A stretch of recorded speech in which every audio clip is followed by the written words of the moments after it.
ನೀನು ಆಶೀರ್ವಾದ ಪರಮಾತ್ಮ ಮಾಡು. ಆದ್ದರಿಂದ ಇಚ್ಛಾಶಕ್ತಿ, ಜ್ಞಾನ ಶಕ್ತಿ, ಕ್ರಿಯಾಶಕ್ತಿಯ ನಿನ್ನ ಇಚ್ಛೆಯಂತೆ ನಾನು ಈ ಸೃಷ್ಟಿಯನ್ನು ನಿರ್ಮಾಣ ಮಾಡ್ತೀನಿ ಅಂತ ತಿಳ್ಕೊಂಡು ಈ ಸೃಷ್ಟಿಯನ್ನು ಅನಂತ ಬ್ರಹ್ಮಾಂಡ, ಇದು ಒಂದೇ ಇಲ್ಲ. ನಿಮ್ಗೆ ಅನಿಸ್ತಿರ್ಬೇಕು ಇದು ಮೃತ್ಯು ಲೋಕ ಒಂದೇ ಅದೇನ್ರಿ ಅಂತ.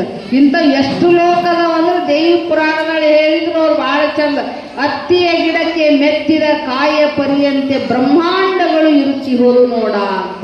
ಹೆಂಗೆ ಹತ್ತಿ ಗಿಡಕ್ಕೆ ಕಾಯಿಗಳು ಹೆಂಗೆ ಸಣ್ಣ ಸಣ್ಣ ಮೆತ್ತಿರ್ತಾವಲ್ಲ, ಹಂಗೆ ಅನಂತ ಇಂಥ ಲೋಕಗಳು ನಿಮಗದಾವ. ನಿಮಗೆ ಕೆಲವೊಂದು ಲೋಕಗಳು ಗೊತ್ತಿಲ್ಲ. ಪಾತಾಳ ಲೋಕ ಗೊತ್ತ, ಮೃತ್ಯು ಲೋಕ ಗೊತ್ತ, ಬ್ರಹ್ಮಾಂಡ ಲೋಕ ಗೊತ್ತ, ಬ್ರಹ್ಮ ಲೋಕ ಗೊತ್ತ. ಕೆಲವೊಂದು ಲೋಕದ ಹೆಸರುಗಳನ್ನು ನೀವು ಕೇಳಿರ್ತೀರಿ. ಆದ್ರೆ ಇಂಥವು ಸಾವಿರಾರು ಲೋಕಗಳನ್ನು ನಿರ್ಮಾಣ ಮಾಡಿ, ಸಾವಿರಾರು ಜೀವಿಗಳನ್ನು ನಿರ್ಮಾಣ ಮಾಡಿ, ಸಾವಿರಾರು ಕರ್ತವ್ಯಗಳನ್ನು ಕೊಟ್ಟಕ್ಕೆ ಯಾರು ಅಂತೇಳಿದ್ರೆ ಅದು ಆದಿಶಕ್ತಿ ಜಗನ್ಮಾತೆ ಅನ್ನತಕ್ಕಂಥದ್ದು ನಾವೆಲ್ಲರೂ ನೆನಪಿನಲ್ಲಿಡಬೇಕು. ಅಂಥ ಮಹಾಮಾತೆಯ ತತ್ಸ್ವರೂಪ ಏನು ಅಂತೇಳಿದ್ರೆ ಅದು ಹೆಣ್ಣು ಅಂತ ಹೇಳಿದರು. ಅಕ್ಕಿನೇ ಭೂಲೋಕಕ್ಕೆ ಬರೋಕ್ಕಾಗಂಗಿಲ್ಲ, ಈ ಎಲ್ಲ ಭಾರಗಳನ್ನು ಅಕ್ಕಿ ಹೊರಕ್ಕಾಗಂಗಿಲ್ಲ. ಅದಕ್ಕೆ ಅಕ್ಕಿನ ಸ್ವರೂಪವೇ ನಿಮಗೆ ಭೂಲೋಕಕ್ಕೆ ಸಾಕ್ಷಾತ್ ಪಾರ್ವತಿಯ ಸ್ವರೂಪವೇ ಹೆಣ್ಣು ಅಂತ ಉಪದೇಶವನ್ನು ಮಾಡಿದ. ಅಂದಾಗ ಬಹಳ ಚಂದ ನಿಮಗೆ ಗೊತ್ತಿರಬೇಕು. ಇವತ್ತಿನ ದಿನಮಾನದಲ್ಲಿ ಹೆಣ್ಣಿನ ಸ್ಥಾನಮಾನಗಳು ಸನಾತನ ಧರ್ಮದಲ್ಲಿ ಎಷ್ಟು ದೊಡ್ಡ ಸ್ಥಾನಮಾನಗಳಿದ್ದು, 12ನೇ ಶತಮಾನದಲ್ಲಿ ಎಷ್ಟು ದೊಡ್ಡ ಸ್ಥಾನಮಾನಗಳಿದ್ದು, ಈಗೂ ಎಷ್ಟು ದೊಡ್ಡ ಸ್ಥಾನಮಾನಗಳದಾವ ಅನ್ನತಕ್ಕಂಥದ್ದು ನಮ್ಮ ಜನರಿಗೆ ಬಹಳ ಮಂದಿ ಕಲ್ಪನೆ ಇಲ್ಲ.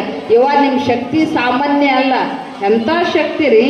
ಆ ಮನ್ಯಾಗ ಹುಟ್ಟಿ ಈ ಮನೆಗೆ ಬಂದು ಈ ಮನೆನೂ ನಿನ್ನ ಮನೆ ನನ್ನ ಮನೆ ಅನ್ನತಕ್ಕಂಥ ತಾಕತ್ತ ಯಾರಿಗಾರ ಕೊಟ್ಟಾನ ಪರಮಾತ್ಮ ಅಂದ್ರೆ ಅದು ಹೆಣ್ಮಕ್ಳಿಗೆ ಮಾತ್ರ ಕೊಟ್ಟ. ನೋಡ್ಬೇಕಾರೆ ಗಂಡು ಮಕ್ಳಿಗೆ ನಿಮ್ಮ ಅತ್ತಿ ಮನೆ, ನಿಮ್ಮ ಅವ್ರ ಮನೆಗೆ ಕರ್ಕೊಂಡು ಹೋಗ್ರಿ. ಕರ್ಕೊಂಡು ಹೋದ್ರೆ ಅದು ಎಂದಾರ ಅವ್ರು ನಮ್ಮ ಮನೆ ಅಂತಾರೆ. ನಡಿ ದೌಡ್ ನಡಿ, ಇಲ್ಲಿನ ಜಾಗ ಖಾಲಿ ಮಾಡೋಣ ನಡಿ ಅಂತಾರೆ ಅವ್ರು ಎಂದೂ ನನ್ನ ಮನೆ ಅನ್ನಂಗಿಲ್ಲ. ಆದ್ರೆ ನೀವು ಏನು ಮಾಡ್ತೀರಿ ಅಂದ್ರೆ ಆ ತವ್ರ ಮನೆಯಾಗ ಹೋದ್ರೆ ನಾ ಹುಟ್ಟಿದ ಮನೆ, ಇದು ನನ್ನ ಮನೆ.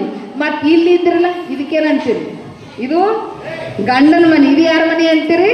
ಇದು ನನ್ನ ಮನೆ. ಅಂದಾಗ ಅದನ್ನೂ ನಂದು ಇದನ್ನೂ ನಂದು.